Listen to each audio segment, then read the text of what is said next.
నేను చెప్పినట్టే పవన్ కళ్యాణ్ చేశాడు. అన్నైన నాగబాబుకి ఇచ్చేశాడు ఎమ్మెల్సీ.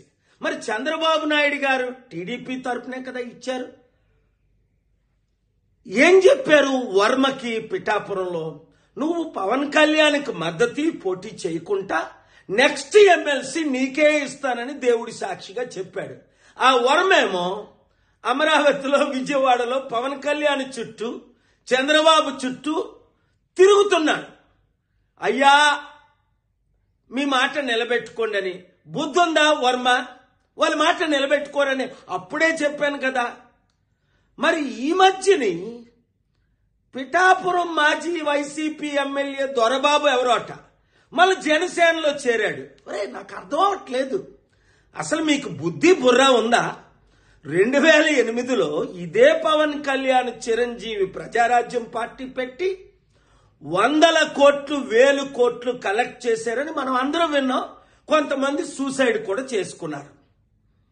మరి అదే ప్రజారాజ్యం ఇప్పుడు జనసేనగా ఆవిర్భవించిందని అదే చిరంజీవి చెప్తున్నాడు. అంటే అర్థం ఏంటి? అదే పాలసీలతో వచ్చే ఎలక్షన్లో మరలా మేము 100,000 కోట్లు కలెక్ట్ చేస్తాం, మా కుటుంబం మాత్రం ఎమ్మెల్సీ, మంత్రి, ముఖ్యమంత్రి పదవులు అనుభవిస్తాం. తెలివైనోడు ఎవ్వడు ఆ పార్టీలో చేరడు. మూర్ఖులు, గుడ్డోలు, బుర్రలేనోళ్ళు మాత్రమే చేరుతారు అందులో. ఇంకా జనసేన గాని టీడీపీ గాని మన లైఫ్ లో గెలుస్తుందా? 9 నెలలకే చాప్టర్ క్లోజ్. మొత్తం అంతా అవినీతి, అన్ని ఫెయిల్ అయిపోయారు అని స్పష్టంగా కనబడుతుంది కదా. వచ్చేది కేవలం ప్రజాశాంతి పార్టీయే, బడుగు బలహీన వర్గాల పార్టీయే. మన బీసీ, ఎస్సీ, ఎస్టీలు అందరూ ఇప్పుడు ఎందుకు కమిటీల్లో చేరిపోతున్నారు? ఐఏఎస్, ఐపీఎస్లు మొదలుకొని మాజీ ఎమ్మెల్యే, మినిస్టర్ల వరకు. మీరు కూడా ప్రజాశాంతి పార్టీలో చేరండి, ప్రజలకు సేవ చేయండి. కుటుంబ కుల పార్టీకి ఇప్పుడైనా గుడ్ బై చెప్పండి.